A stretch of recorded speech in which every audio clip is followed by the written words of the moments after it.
तो class discuss करते हैं। आपका नेक्स्ट टॉपिक है the physical and monetary policy. Physical and monetary policy and ISLM model.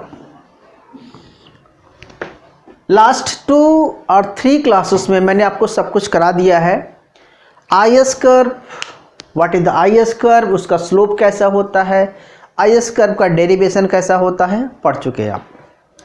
इसके बाद मैंने LM कर्व कराया, उसको मनी मार्केट से कैसे ड्राइव करते हैं मैंने LM कर्व दिखा दिया। ISLM कर्व दिखाने के बाद आपको मैंने साइमल्टेनियस इक्विलिब्रियम करा दिया, जिसमें मैंने दिखाया कि किस सिचुएशन में मनी मार्केट और गुड्स मार्केट इक्विलिब्रियम होता है और किस सिचुएशन में डिसइक्विलिब्रियम होता है। अब आज का ये जो अगला टॉपिक है, इसमें है कि अगर हम मनी मार्केट और गुड्स मार्केट को एक साथ रखने के बाद अगर गवर्नमेंट या RBI मॉनेटरी पॉलिसी चेंज करती है तो उसका क्या इम्पेक्ट आता है, या फिजिकल पॉलिसी का क्या इम्पेक्ट आता है ओवरऑल इकोनॉमी पे या गुड्स और मनी मार्केट पे। तो इसको लर्न करने के लिए पहले आपको चीज़ों को समझ लेना है, फिर डायग्रामली आपको मैं समझा देता हूँ। क्लास करना क्या है, सबसे पहले आप देखिए कि वी हैव 2 टाइप पॉलिसी। यहाँ पर आपको मॉनेटरी और फिजिकल पॉलिसी पढ़ना है। तो अगर मॉनेटरी पॉलिसी की बात करें तो मॉनेटरी पॉलिसी में बेसिकली हम मनी सप्लाई को क्या करते हैं क्लास, एक ही बात समझ लीजिए प्लीज़। इस मॉनेटरी पॉलिसी में हम मनी सप्लाई को कंट्रोल करते हैं, मतलब या तो मनी सप्लाई को इंक्रीज करते हैं या तो मनी सप्लाई को डिक्रीज करते हैं। अगर मनी सप्लाई इंक्रीज करते हैं तो इंटरेस्ट रेट फॉल होता है, एग्रीगेट डिमांड इंक्रीज होता है, ठीक है। और अगर मनी सप्लाई को हम डिक्रीज करते हैं तो इंटरेस्ट रेट इंक्रीज होता है। अब इंक्रीज डिक्रीज क्यों करते हैं, इसके पीछे भी लॉजिक समझ लीजिए क्लास। अगर मैं बात करूं यहाँ पर कि मार्केट में अगर इन्फ्लेशन है, ठीक है, या मार्केट में रिसेशन है, 2 सिचुएशन लेते हैं। अगर मार्केट में इन्फ्लेशनरी सिचुएशन है तो उस केस में गवर्नमेंट मार्केट को कंट्रोल करने के लिए, प्राइस को कंट्रोल करने के लिए कंटेक्शनरी मॉनेटरी पॉलिसी अडॉप्ट करेगी। कंटेक्शनरी मॉनेटरी पॉलिसी का मतलब होता है कि मार्केट में मनी सप्लाई को कम करना है क्लास। और जब हम मनी सप्लाई कम करने की बात करेंगे तो इसमें आपको पता है कि हम इस केस में CRR, SLR, ये दोनों चीज़ें इंक्रीज होगी और बैंक रेट क्या होगा, मान के चलो क्लास हम 3 चीज़ लेंगे यहाँ पर। बैंक रेट हम क्या करेंगे, इंक्रीज कर देंगे। तो जब हम कंटेक्शनरी पॉलिसी लेंगे, जब इन्फ्लेशन सिचुएशन रहेगी, तो उस केस में इन चीज़ों को इंक्रीज करने से मार्केट में मनी सप्लाई क्या होगी, डिक्रीज हो जाएगी। और जब मनी सप्लाई डिक्रीज होगी और मनी की डिमांड अगर वो कांस्टेंट रहेगी तो इंटरेस्ट रेट क्या होता है क्लास, इंटरेस्ट रेट जो है क्या होगा, वो फॉल हो जाएगा। और जैसे ही इंटरेस्ट रेट फॉल होगा क्लास, तो आपको पता है कि इन्वेस्टमेंट क्या होगा, इंक्रीज होगा, ठीक है। फिर एग्रीगेट डिमांड बढ़ेगा, वो बात की बात है। सॉरी, अगर इसको बढ़ा देंगे तो मनी सप्लाई कम होने से, मनी डिमांड वही रहने से इंटरेस्ट रेट इंक्रीज हो जाएगा, सॉरी, और इंटरेस्ट रेट डिक्रीज होने से इन्वेस्टमेंट हमारा इंक्रीज होगा। इसी तरह से अगर मार्केट में मैं बोलूं कि रिसेशन ही सिचुएशन है, रिसेशन में क्या करेगा क्लास, CRR कम करेगा, SLR कम कर देगा और बैंक रेट भी क्या करेंगे, हम कम कर देंगे।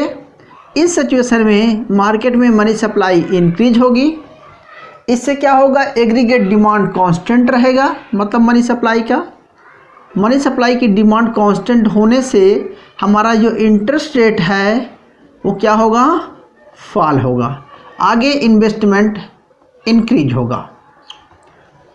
तो बेसिकली हम ये कहना चाहते हैं कि अगर गवर्नमेंट ने मॉनेटरी पॉलिसी आरबीआई ने अडॉप्ट किया, उसका इम्पैक्ट क्या पड़ेगा पूरी इकोनॉमी पर, आपको ये पढ़ाना था। अब मैं इसको ग्रामेटिकली दिखा सकता हूँ क्लास।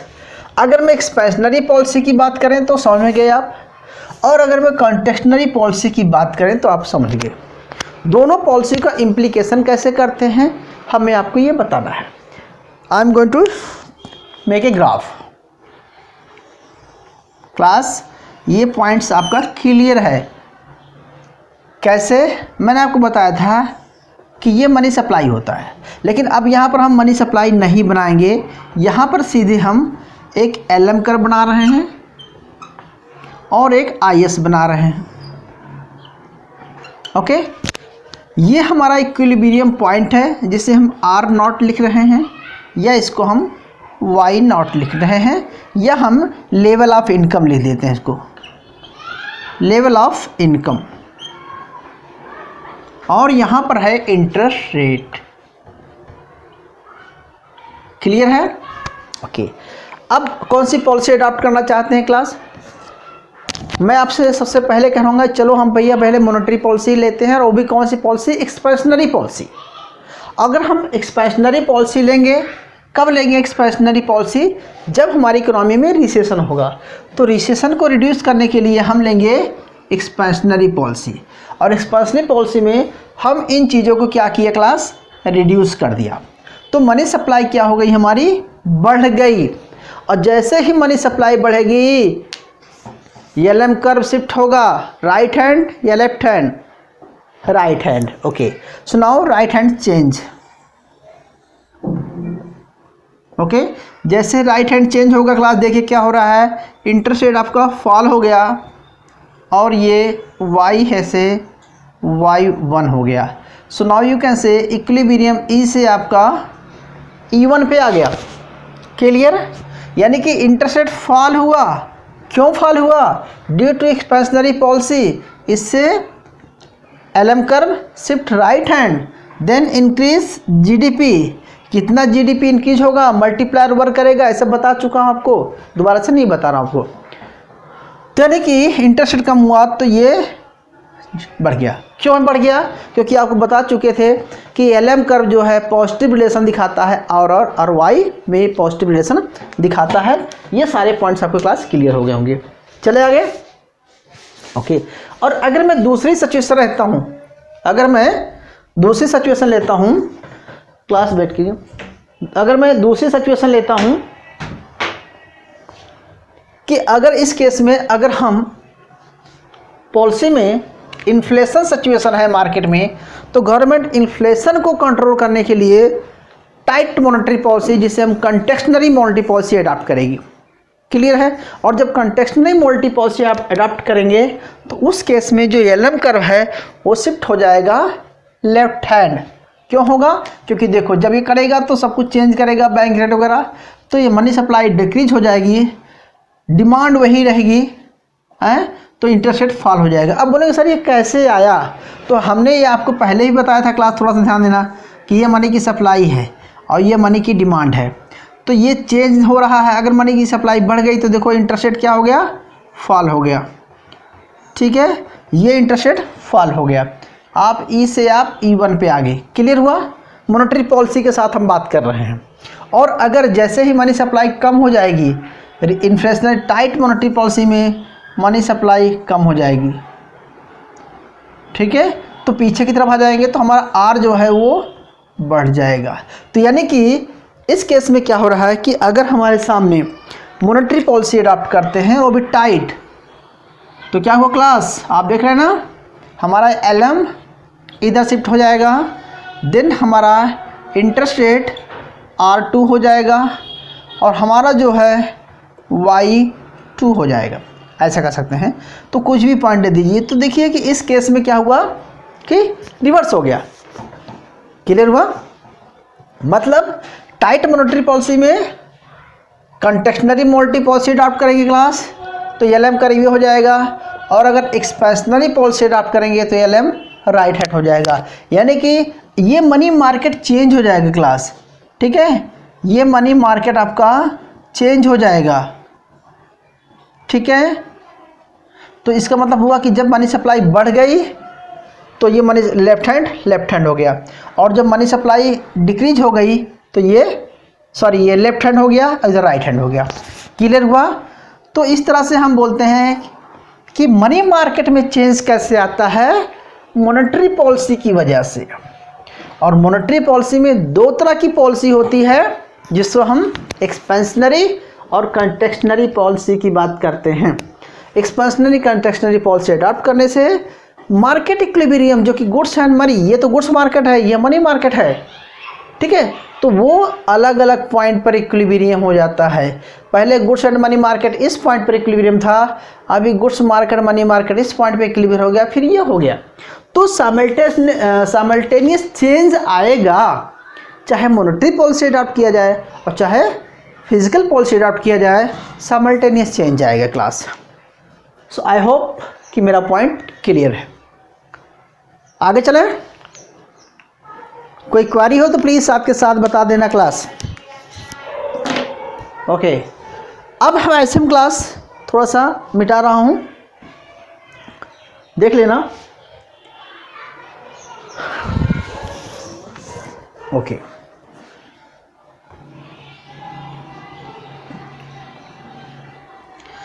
अगर मैं क्लास सेम चीज़ बात करूं एक दूसरे मॉडल की, हम या दूसरी पॉलिसी की बात करें, और अब हम पॉलिसी की बात करेंगे फिजिकल पॉलिसी की।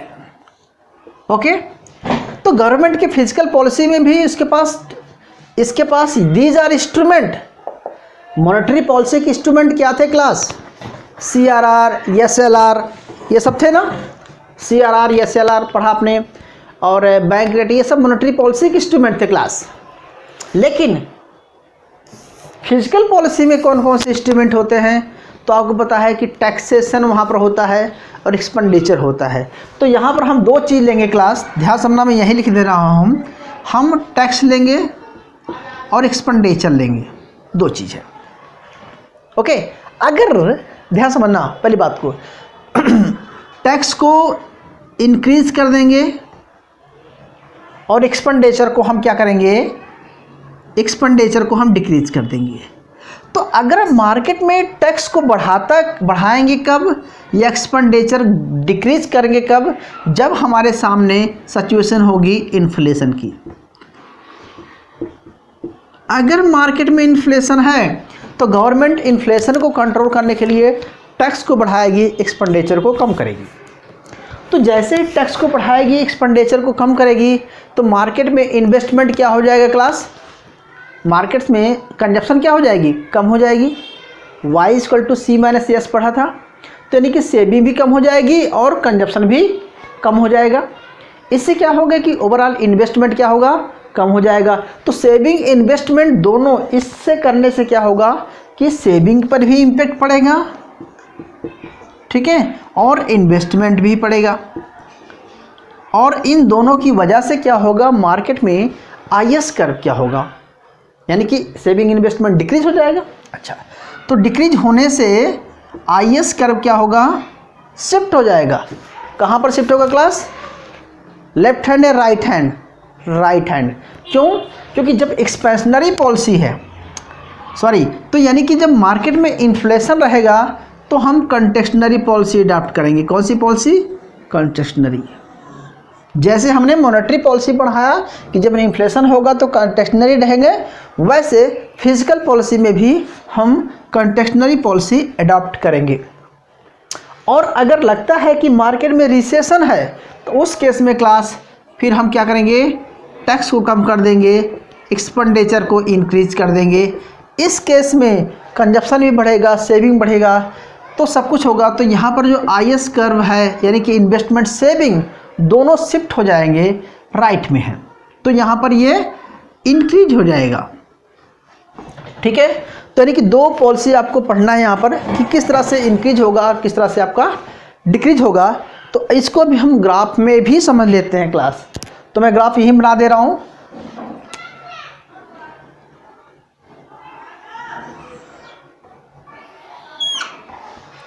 क्लियर है? दिख रहा है आपको? या मैं थोड़ा सा मिटा भी देता हूँ क्लास कहे तो।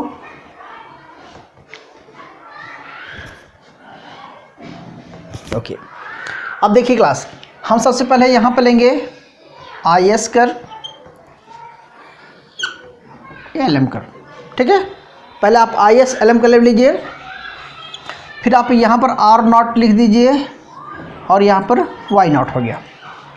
अब मैं आपसे बोलता हूँ कि चलो सिचुएशन ये है कि मार्केट में इन्फ्लेशन है, और जब मार्केट में इन्फ्लेशन होगा तो गवर्नमेंट टैक्स को कम करेगी, एक्सपेंडिचर को कम कर देगी। टैक्स को बढ़ा करके एक्सपेंडिचर कम करने से पूरी मार्केट में जो है वो इन्वेस्टमेंट सेविंग कम हो जाएगी। अब उसका मैं ग्राफ अलग से नहीं बता रहा हूँ, आपको पिछले पढ़ा चुका हूँ कि जब भी मार्केट में ऐसा कुछ होगा तो इन्वेस्टमेंट सेविंग दोनों घट जाएगा। तो IS कर्व क्या होगा, किधर शिफ्ट होगा, लेफ्ट हैंड शिफ्ट हो जाएगा। तो यानी कि हमारा IS क्या हो जाएगा क्लास, अंदर की तरफ आ जाएगा।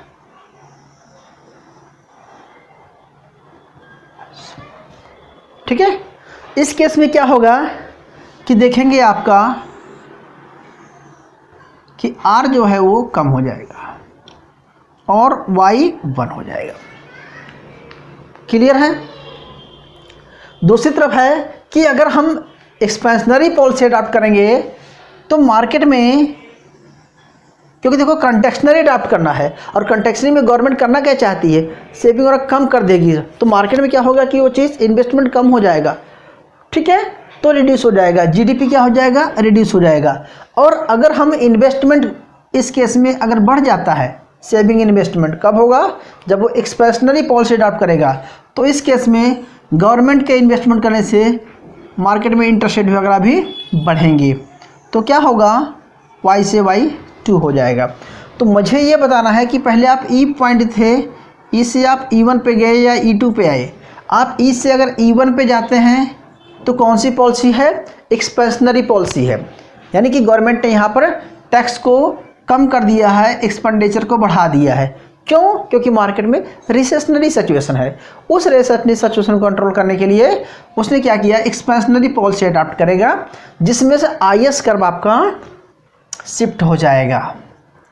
ठीक है, कितना शिफ्ट होगा, कितना इम्पैक्ट पड़ेगा GDP पर, इसको हम मल्टीप्लायर की बात करते थे, हम आपको पढ़ा चुके हैं। और फिर दूसरी बात, अगर जब मार्केट में रिसेशनरी है तो उस केस में कॉन्टेक्शनरी पॉलिसी अडॉप्ट करेगा, और कॉन्टेक्शनरी में क्या होगा कि टैक्स वगैरह बढ़ा देगा, एक्सपेंडिचर कम कर देगा, तो IS कर्व जो है वो लेफ्ट हैंड की तरफ शिफ्ट हो जाएगा। तो ये GDP भी आपका कम हो जाएगा, R भी कम हो जाएगा। तो देख सकते हैं आप क्लास कि यहाँ पर, यहाँ सुनिए, यहाँ पर इंटरेस्ट रेट बढ़ेगा या घटेगा मॉनेटरी पॉलिसी के साथ तो पॉजिटिव रिलेशन मिलता है, लेकिन यहाँ पर इंटरेस्ट रेट घटेगा तो GDP घट रही है। ठीक है, इंटरेस्ट रेट बढ़ेगा तो इस केस में GDP बढ़ रही है, घटेगा तो घट रही है। क्यों घट रही है, क्योंकि यहाँ पर ILM के साथ देखेंगे तो पॉजिटिव निकलेगा, लेकिन IS के साथ देखेंगे आपका तो नेगेटिव रिलेशन निकलेगा। ठीक है, तो मेरा सेंस यहाँ पर है क्लास कि हमने इसमें ALM को चेंज किया था, इसमें हमने IS को चेंज किया।